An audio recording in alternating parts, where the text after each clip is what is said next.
Bonjour, bienvenue à l'émission Rayonnement culturel, la première de cette année. Je suis en compagnie de M.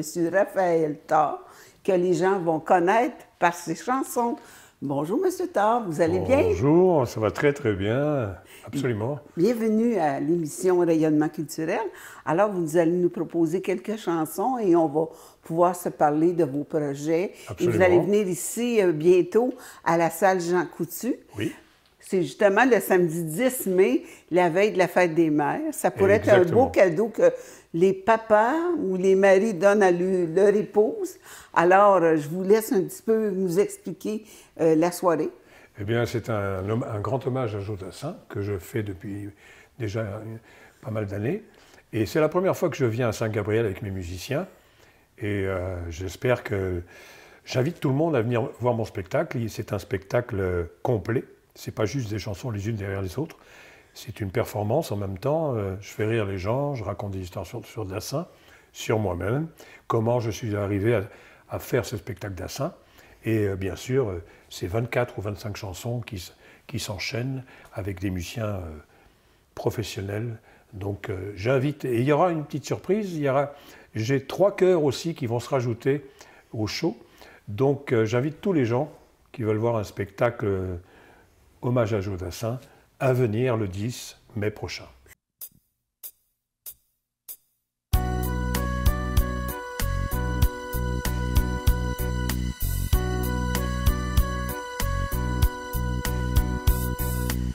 Si tu n'existais pas, dis-moi pourquoi j'existerais. Pour traîner dans un monde sans toi, sans espoir et sans regret.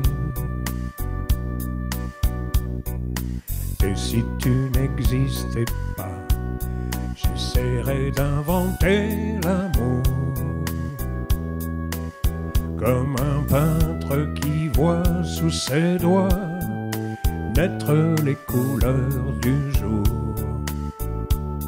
et qui n'en revient pas. Et si tu n'existais pas, dis-moi pour qui j'existerais. Des passants endormis dans mes bras que je n'aimerais jamais. Et si tu n'existais pas, je crois que je l'aurais trouvé. Le secret de la vie, le pourquoi, simplement pour te créer et pour te regarder.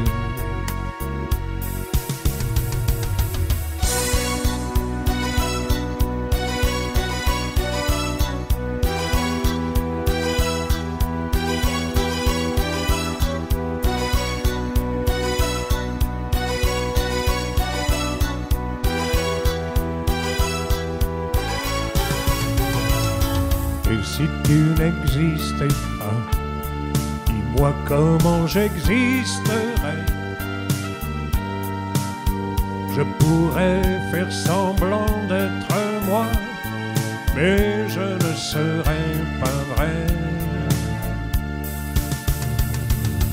Et si tu n'existais pas, je crois que je l'aurais trouvé. Le secret de la vie, le pourquoi, simplement pour te créer et pour te regarder.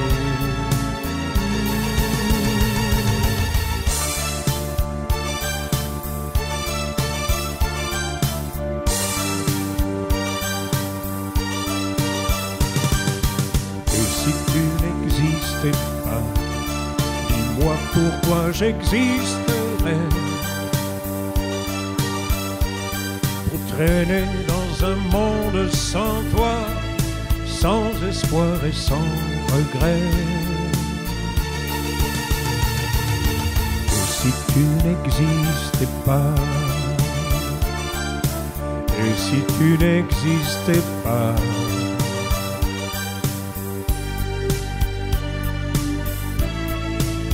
si tu n'existais pas.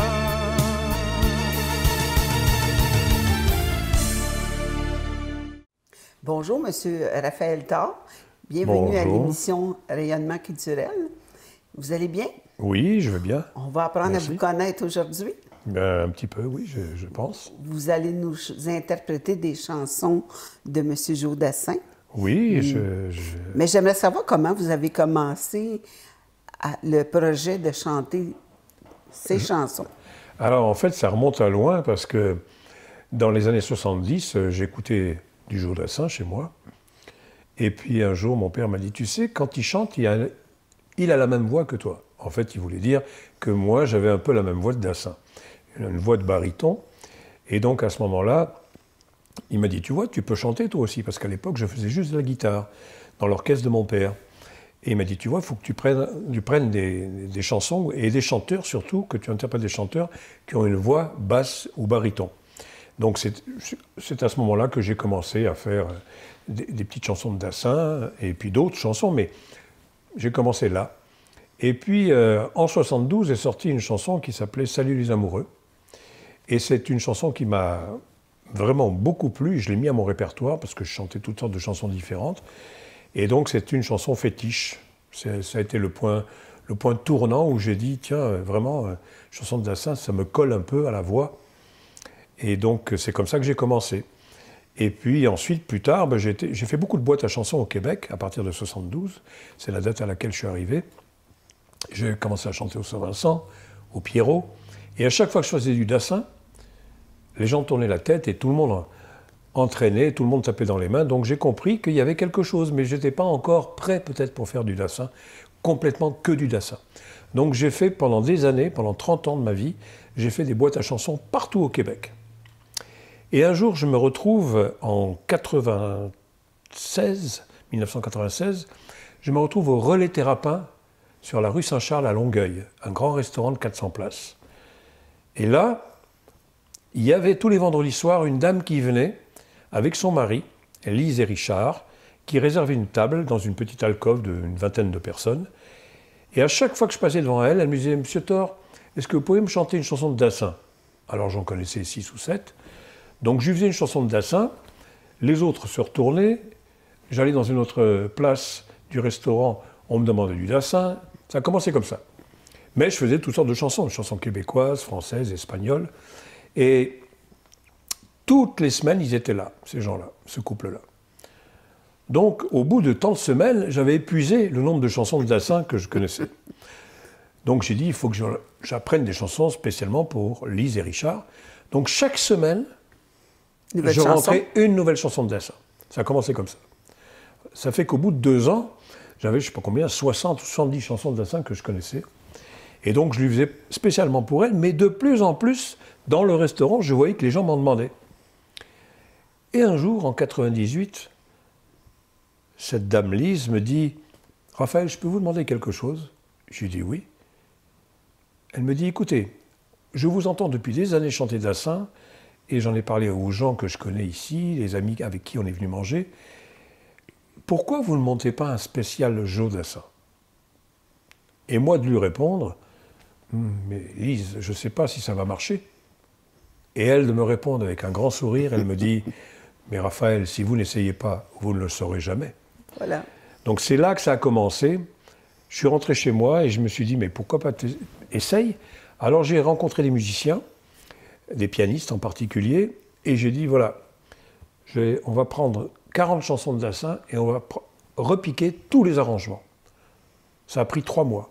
J'ai pris en fait 2 pianistes qui ont repiqué, chacun leur tour, les chansons, c'est-à-dire tous les arrangements de flûte, de violon, de piano, tout a été écrit note pour note. Et ensuite, j'ai pris 1 mois avec des musiciens et j'ai répété pendant 1 mois le spectacle que j'avais monté. Et j'ai fait ma première apparition en public au Lion d'Or sur la rue Ontario. Ça a été le premier show devant 350 personnes, le premier show hommage à Joe Dassin. Voilà, c'est comme ça que ça a commencé, en 2000. Et ensuite, il y a eu un engouement de plus en plus, il y a des gens qui m'ont demandé de chanter, j'ai fait le Club Soda, Ça, c'est très important. Il y avait 800 personnes quand même. À la suite de ça, j'ai invité des agents artistiques, qui sont venus voir le spectacle. Là, le lendemain, j'avais les coups de téléphone. Oui, on veut ton spectacle. Entre-temps, il y a un gars qui s'appelait Jamil, qui est un chanteur, ici au Québec, qui venait d'ouvrir une place sur la rue Saint-Hubert. Ça s'appelait le Petit Medley. Et il venait d'ouvrir là en plein mois de janvier. Et il m'appelle et il me dit « Rafa, tu sais, j'ai entendu parler de toi. Tu chantes les mardis soirs, tous les mardis soirs au Petit Bar sur la rue Saint-Denis à Montréal, en face du Carré Saint-Louis. » Alors je lui dis « Oui, j'entraîne mes chansons, je les mets dans l'ordre, et tout, etc. » Bon. Et ça marchait bien, c'était tout le temps plein. J'ai fait 2 ans non-stop au Petit Bar avec des chansons de Dassin, seul avec ma guitare. Et il me dit, est-ce que tu peux me donner un samedi ou plusieurs? Mais j'ai dit oui. Mais j'ai de plus en plus de samedis qui sont réservés avec les musiciens. Alors si tu veux, je peux te donner un jeudi. Et là, il me dit, oui, mais il n'y a personne le jeudi soir. Mais j'ai dit, on va faire un deal. Tu me donnes 4 jeudis de suite. S'il n'y a personne, on arrête ça. Si ça monte en puissance au niveau de l'audience, tu continues à me donner tous les jeudis soirs. Premier jeudi, j'ai eu 30 personnes. Le deuxième jeudi, 70. Le troisième jeudi, 100. Et le quatrième jeudi, c'était complet, 150 places. On ne pouvait pas mettre plus. C'était une sorte de place intermédiaire. Et je suis resté 22 semaines à l'affiche dans cette place-là. Et grâce à cette place, à tous les jeudis soirs, j'ai invité des agents de partout. Il y en a qui sont descendus du Québec, du Lac-Saint-Jean et tout. Ils avaient une place gratuite, ils venaient voir le show. Ils pouvaient se libérer les jeudis, parce qu'ils allaient voir les shows le vendredi, le samedi, mais le vendredi, il n'y avait pas beaucoup de shows. Alors ils venaient, et c'est à ce moment-là que ça a pris de l'ampleur. Ça a commencé, les contrats à tomber, et j'ai eu la chance de tomber sur un gars qui naît de Québec, et très très gentil, un monsieur qui est arrivé un soir, un petit peu bedonnant, mais très sympa, et il a assisté au spectacle, et il m'a dit, moi je cherche quelqu'un comme vous qui chante Dassin depuis 10 ans. Il me dit, je trouve personne. Ben, j'ai dit, écoutez, je suis là. Il m'a dit, on se reparle. Est-ce que vous êtes d'accord pour, si je trouve des contrats? Je dis, pas de problème. Il me dit, je prends toute la région de Québec, le Lac-Saint-Jean et la Gaspésie. Et vous êtes fait connaître à ce moment-là. Et ça a commencé, pouf, c'est parti comme ça. Plus une agence du Lac-Saint-Jean, une agence de Québec, et à Montréal, j'ai eu la chance d'être coaché sur une agence. Un jour, quelqu'un m'a dit, tu sais, il y a une grosse agence, ça s'appelle l'agence Ricky Edwards, c'est RC, là. Donc j'ai dit, c'était à la Chine, j'ai dit, ben, pourquoi pas. Donc j'ai envoyé tous mes fascicules, parce que là, je commençais à rouler. Et là, ils sont arrivés, eux, ils m'ont dit, on veut l'exclusivité. Mais moi, j'ai dit, je ne donne pas l'exclusivité, mais si vous me prouvez que vous pouvez apporter des contrats, je vais travailler avec vous. Et c'est toujours les mêmes chansons où vous avez... Non, il y a eu des changements. Des changements. Oui, il y a des changements, parce que c'est normal, un spectacle évolue. Et avant, je ne faisais pas le dernier slow. Maintenant, je fais le dernier slow parce que j'en m'en demandais. Après, oui, souvent à la fin, il y en a plusieurs. Il y a La vie se chante. Des fois, je fais La vie se chante. Des fois, je fais le dernier slow. Des fois, je fais Le jardin de Luxembourg. Des fois, je fais Ça va pas changer le monde. C'est toutes des chansons qui terminent. Donc, mais les gens doivent chanter aussi avec vous. Parce que les chansons de Joe Dassin, c'est connu. Puis le public... Ça chante à la deuxième chanson. Oui. Puis le public, est-ce qu'il y a des jeunes aussi? Alors, quand j'ai commencé, c'était à peu près 35-40, en montant jusqu'à 70-80. Et puis, au fur et à mesure que j'avançais dans le temps, dans les années 2006-2010, et que j'étais connu et qu'on faisait beaucoup de tournées, on faisait tous les festivals. J'ai fait 36 ou 40 festivals au Québec. Donc, à ce moment-là, il y a un phénomène qui s'est passé. Je me rappelle une fois où j'ai fait 8 fois le Club Soda. Et à la deuxième ou la troisième fois, je voyais des gens devant moi qui avaient 20 ans, 25 ans.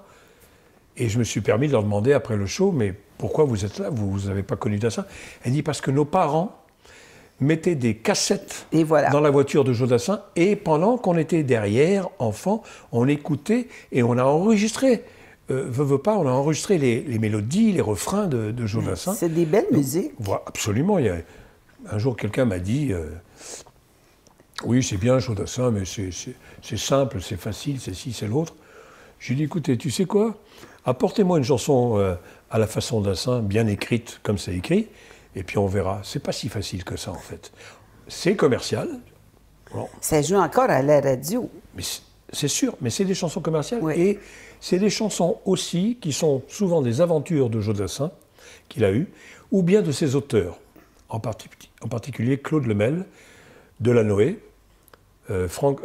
Jean-Marc Rivat et Franck Thomas. C'était 4 auteurs puissants qui ont fait beaucoup de chansons pour lui, et aussi les grandes chansons ont été écrites aussi par Pallavicini et Toto Cutugno.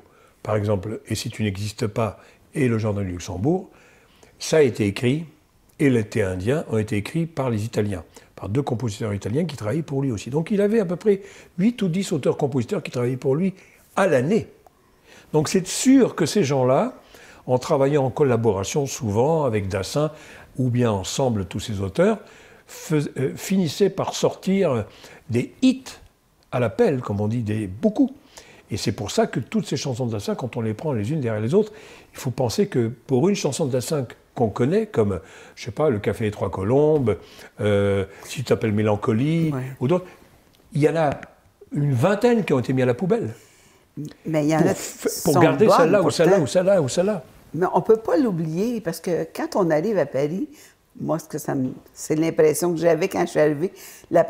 T'arrives, la première chanson, t'entends les Champs-Élysées. Oui. Fait qu'automatiquement, c'est... Oui, il a mis les Champs-Élysées sur la map un peu. Oui, je pense que oui. Oui, mais c'est la plus connue. Et ça, puis le petit pain au chocolat, les petits pains au chocolat, c'est sûr que les petits pains au chocolat, dès que j'arrive à la chanson des petits pains au chocolat, tout le monde part. Même ceux qui chantent jamais, ouais, ils sont tous en train de chanter.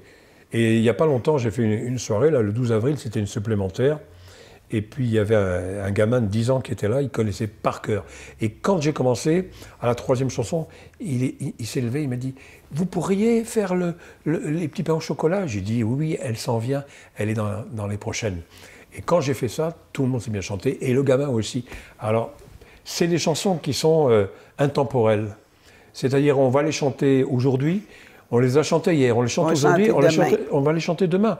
Parce que qui n'a pas un jour, dans son fort intérieur, un souvenir où il est rentré dans un café, il avait le cafard ou le spleen, il entend la chanson, et puis il voit une fille en face de lui, ou elle voit un gars en face d'elle, et ils se parlent, et là, le chagrin s'en va, c'est une histoire d'amitié, ou bien une histoire d'amour qui commence.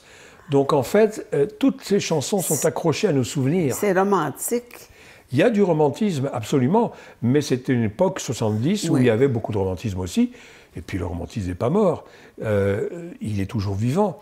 À l'intérieur de nous, c'est intrinsèque. Le romantisme, c'est un plaisir aussi, de rencontrer des gens, etc. etc. C'est pas, on entend aujourd'hui beaucoup de musiques différentes, hein, du rap, ci, l'autre, etc.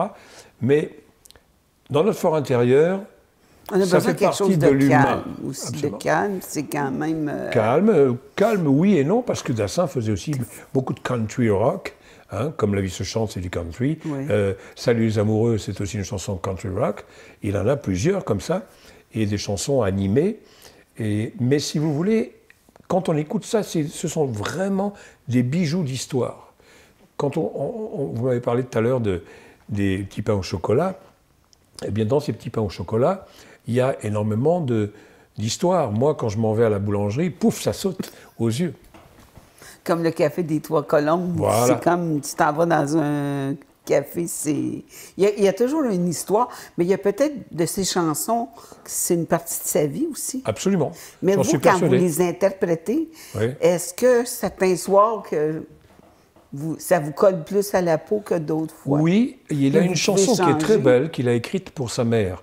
Parce qu'en fait, Dassin, il n'était pas sujet à devenir un musicien ou un chanteur. Il avait fait des études en médecine, des études en anthropologie ensuite, et il aurait pu faire un universitaire ou même un professeur. Et en fait, j'ai compris pourquoi, parce qu'en lisant beaucoup sur sa vie, sa mère était une musicienne. Elle s'appelait Béatrice Loner et elle jouait du violon classique dans un orchestre à New York. Parce qu'il ne faut pas oublier que Dassin était un Américain. Il est né à New York. Et donc, en fait, sa mère, très jeune, le prenait par la main et l'emmenait à sa répétition. Et donc, il a été bercé par le violon de sa mère toute son enfance et son adolescence. Et un jour, il a écrit une très très belle chanson qui s'appelle « La première femme de ma vie ». Et ça, c'est une fan, un jour, qui est venue me voir en spectacle, qui m'a dit « Mais vous chantez jamais cette chanson-là ». Je ne la connais pas, celle-là. Eh bien, vous voyez. Alors, j'ai rajouté, comme vous m'avez dit tout à l'heure, j'ai changé, j'ai enlevé une chanson, j'ai mis celle-là à la place. Et il y avait une autre très très belle sur son enfance, parce qu'ils avaient une maison à New York et une maison à Los Angeles. Et donc, si vous voulez, il y avait en quelque sorte, il a vécu une partie de son enfance à Los Angeles, sur les plages de la Californie. Et là, il raconte son enfance. Elle s'appelait Noisette et je m'appelais Cassidy. C'est un jeu de mots parce que c'est de l'époque. Il y avait à l'époque un truc qui s'appelait Cassidy, puis elle s'appelait Noisette. Et il joue avec cette jeune fille, cette petite fille sur la plage, et il se rappelle de son enfance. Et elle est très belle. Et moi, je ne connaissais pas du tout. Encore une fois, c'est une fille qui est venue un jour, quand j'étais au petit bar. Elle ne faisait pas partie du spectacle. Et elle m'a dit, à l'intermission, elle m'a dit « Raphaël, vous ne faites jamais cette chanson. Vous connaissez cette chanson ? Noisette et Cassidy ?» Ah, j'ai dit non. J'ai dit « Mais sur quel album ? Parce que j'ai tous les albums. » Elle me dit « Regardez, les femmes de ma vie. » Alors, je suis rentré le soir, j'ai mis... Et effectivement, j'avais passé outre ça. Et je l'ai réécouté et réécouté. Je dis « On va l'essayer. » Et quand je l'ai essayé une première fois, c'était fini. Les gens me la redemandaient. Il me dit, c'est très joli parce que vous présentez un petit peu son enfance, vous présentez sa mère, vous présentez son père, à travers ses chansons. Il y a une suite. Voilà, il y a une suite historique, si vous voulez. Et c'est ce que je fais dans mon spectacle. À la fois, je m'amuse, mais à la fois, je parle de Dassin, de sa vie, pourquoi il a pris cette direction et pas celle-là. Et ensuite, comment moi, j'ai pris telle direction et pas celle-là. Et comment j'ai appris les chansons de Dassin en fonction de ma propre vie. Donc, tout est lié dans le spectacle. Là, vous allez venir bientôt au spectacle ici à la salle Jean Coutu. Oui. Le 10 mai prochain. Absolument. Vous allez interpréter des chansons connues, peut-être un peu moins connues. Oui, il y a des deux. Il y a des très connus et des moins connus. Il y a aussi de vos chansons personnelles, peut-être? Non, dans le spectacle Dassin, non, parce que c'est un spectacle Dassin. Juste de Joe Quelquefois, dans les rappels, je me permets de faire une chanson à moi pour faire connaître quelques-unes de mes chansons, mais c'est quand même un spectacle Dassin. Par contre, ça n'empêche pas que je peux revenir à Saint-Gabriel avec un spectacle authentique, et c'est-à-dire que mes chansons. Mais là, vous allez être connu prochainement, là, ici, là, plus. Oui, et je vais essayer de revenir à Saint-Gabriel, pas dans surtout dans un spectacle original, avec des chansons originales. Là, vous avez des projets à venir pour... Oui, j'essaye de monter... Dans la région? Dans la région, partout. Je n'ai pas d'a priori, mais comme j'habite dans la région, j'habite Joliette, donc pour moi, c'est important de développer la région. Oui. J'ai beaucoup été à Montréal et j'ai beaucoup développé de boîtes à Montréal. D'accord ? J'ai été partout ou presque. Hein. Mais vous savez, Joliette, c'est un sol de musique. Absolument. Il y a le grand festival de musique classique. Il y a la salle des Jardins. D'ailleurs, c'est la seule salle avec Saint-Gabriel que je n'avais pas faite. J'ai fait toutes les autres salles. J'étais à Drummondville, j'étais à Rimouski, j'étais sur la Côte-Nord à Bécomo. J'ai fait tous les grands festivals, les Francopholies, j'ai fait les Plaines d'Abraham, au kiosque Edwin Bélanger, là, sur l'Agora naturelle qui descend sur le fleuve, devant 8000 personnes. Donc j'ai fait beaucoup, j'ai fait aussi Trois-Rivières. En plein air, ça doit être plus difficile pour la voix? En plein air, non. Quand il y a le système de son adéquat et les techniciens de son, vous en faites pas, ça sort comme un camion. Hein? Puis à Québec, je l'ai fait avec 8 musiciens. La salle J. Thompson aussi, 8 musiciens. Et ici, vous allez avoir quand même une orchestre? Ah oui, j'ai 4 musiciens sur scène, oui. Okay. Oui. C'est la formule de base. Et dès qu'il y a des grandes salles, à ce moment-là, on augmente. Je prends une section de cuivre, comme on dit ici, hein, de brass, 2 trompettes, un trombone, un saxophone en plus, et des chœurs. Alors ici, on va voir, j'ai eu la chance, j'ai ma sœur qui travaille dans une chorale, la chorale de Saint-Jean-de-Mata, et on a répété ensemble, donc je vais avoir 3 choristes filles qui vont être avec l'orchestre. Ah, c'est bien, c'est bien. Donc je les ai invitées de façon sympathiques en disant « Vous voulez voir ce que c'est une scène avec Joe Dassin? Venez ». Alors on est en train de répéter les chansons avec les chœurs et tout. Et donc ils seront là le 10. C'est une surprise parce qu'en principe, ce n'était pas prévu, mais il y aura ces 3 choristes qui vont me suivre ensuite dans d'autres spectacles. Donc c'est une bonne idée de les faire monter sur une scène. Avec les projets, il n'y en manque pas. Il ne manque pas de projets. Et puis je regarde le studio que je vois ici et je trouve que c'est un beau studio qui a matière à faire quelque chose avec. Alors, on va s'en parler. Ben, ça me ferait bien plaisir. Voilà.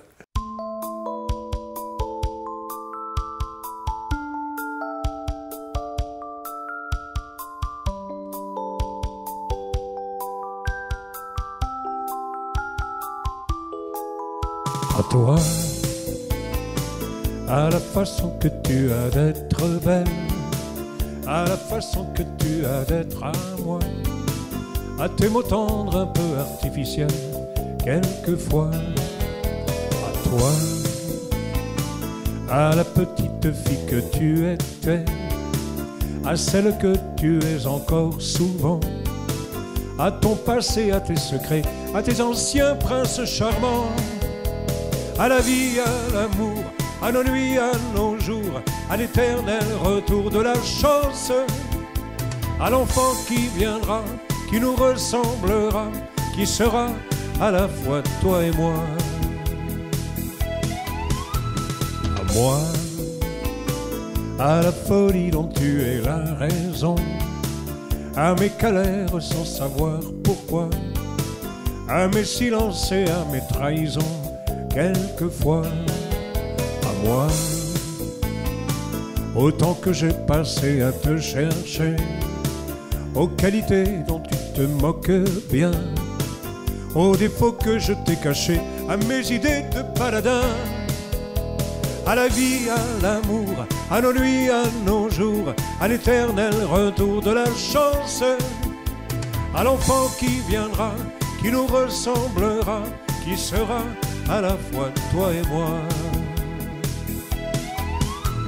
À nous, aux souvenirs que nous allons nous faire, à l'avenir et au présent surtout, à la santé de cette vieille terre qui s'en fout. À nous, à nos espoirs et à nos illusions, à notre prochain premier rendez-vous, à la santé de ces millions d'amoureux qui sont comme nous, à la vie, à l'amour, à nos nuits, à nos jours, à l'éternel retour de la chance, à l'enfant qui viendra, qui nous ressemblera, qui sera à la fois toi et moi. À toi, à la façon que tu as d'être belle, à la façon que tu as d'être à moi, à tes mots tendres un peu artificiels, quelquefois, à toi.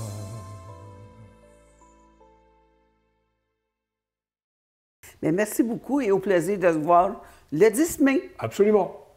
Merci. Merci à vous.